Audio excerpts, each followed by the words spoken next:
Avec cette activité numéro 2, nous poursuivons notre voyage dans le monde antique et comparons les raisonnements d'Anaxagore et d'Ératosthène, deux visions du monde.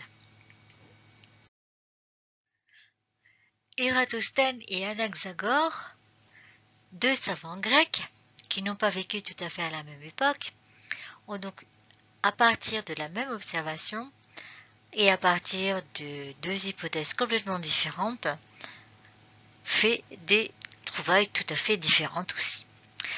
Anaxagore a vécu avant Ératosthène. L'hypothèse d'Anaxagore était que la Terre était plate, l'hypothèse d'Ératosthène était que la Terre était ronde. L'observation à partir de laquelle ils ont fait tous les deux leurs calculs était la suivante. Un gnomon planté verticalement à Sienne, le jour du solstice d'été à midi, ne faisait pas d'ombre, alors que un gnomon vertical planté à Alexandrie le même jour à la même heure à midi faisait de l'ombre. Comment expliquer cette différence? Anaxagore, lui, a considéré que la Terre étant plate, la seule explication possible était que le Soleil, trop près de la Terre, n'était justement pas assez éloigné pour que ses rayons ils arrivent parallèlement à la surface. Bon, pour commencer, calculons la distance en kilomètres entre ces deux villes, Sienne et Alexandrie. Les bématistes avaient donc trouvé 5000 stades, ce qui fait en kilomètres 5000 fois 157,5, 787 500 mètres, qu'on va arrondir par la suite à 800 km. On nous demande, dans la question petit 2, de retrouver la valeur de la distance Terre-Soleil trouvée par Anaxagore. Le schéma est le suivant. Ici, on a le Soleil, on a Sienne ici, on a Alexandrie ici. On nous donne la relation pour retrouver la distance Terre-Soleil qui est une relation trigonométrique. Essayons de la retrouver. Alors, on voit que le triangle formé par le Soleil, Sienne et Alexandrie est un triangle rectangle. L'angle alpha, qui est l'angle au sommet du gnomon, se retrouve aussi ici dans le triangle rectangle. Donc la tangente de l'angle alpha est égale à côté opposé L sur côté adjacent D.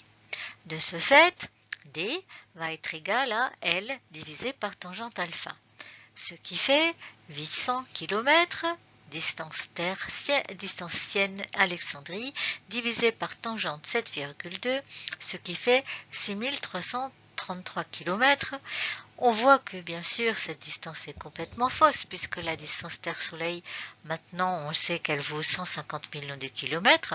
On peut aussi remarquer que en fait Anaxagore avec son hypothèse fausse tombe tout simplement sur le rayon de la Terre. Ératosthène, lui, a considéré bien sûr que la Terre était ronde. Et la différence, donc la Terre ronde là, et la différence d'ombre entre Sienne et Alexandrie est due au fait que les rayons du Soleil arrivent parallèlement entre eux. Donc, le jour du solstice d'été,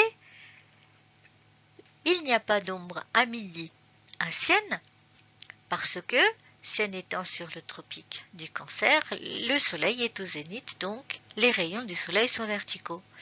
Le même jour à midi, Alexandrie ayant une latitude un petit peu plus élevée, de ce fait-là, on a de l'ombre à Alexandrie. Bon, ça, c'est une hypothèse maintenant. Comment a-t-il réussi à calculer le rayon de la Terre ou la circonférence de la Terre? Il a fait l'hypothèse suivante. C'est que, en fait, l'angle au sommet du gnomon, le fameux 7,2 degrés d'Anaxagore, en fait, on le retrouve aussi entre Alexandrie et Sienne au centre de la Terre. Et cet angle-là, qui est là, et celui-là, c'est le même. On va l'appeler l'angle alpha. En fait, son hypothèse n'était pas tout à fait infondée, puisque si on regarde bien, les rayons du soleil entre eux forment deux droites parallèles.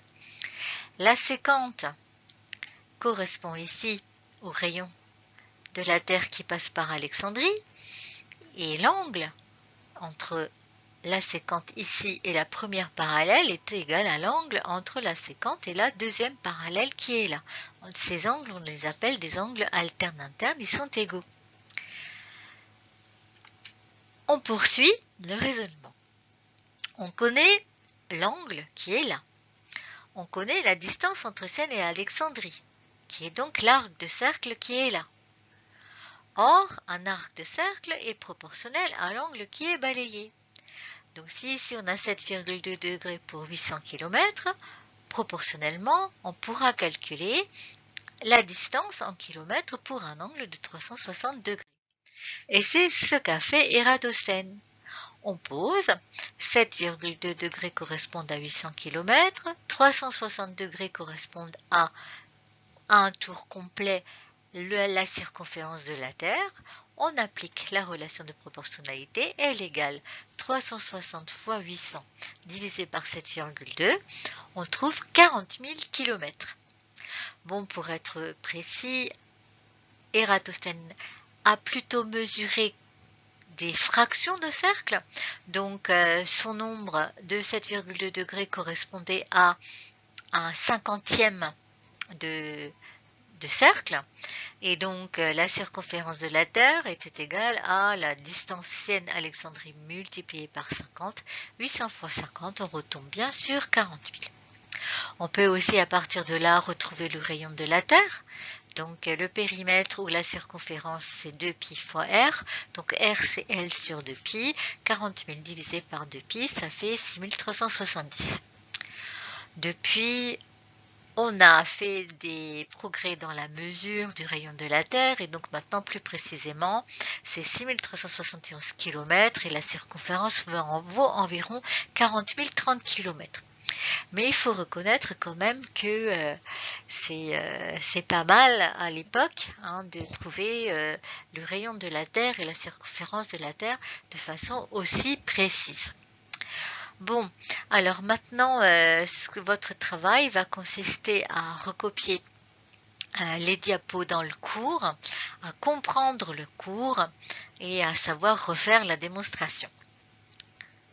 Voilà, c'est tout pour cette activité.